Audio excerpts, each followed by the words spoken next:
Book 2, The Train in Spain. Story by Douglas Vautour.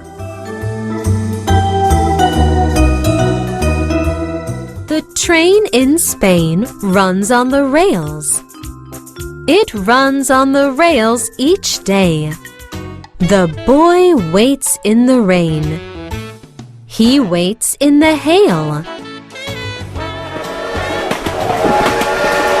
The boy gets the mail.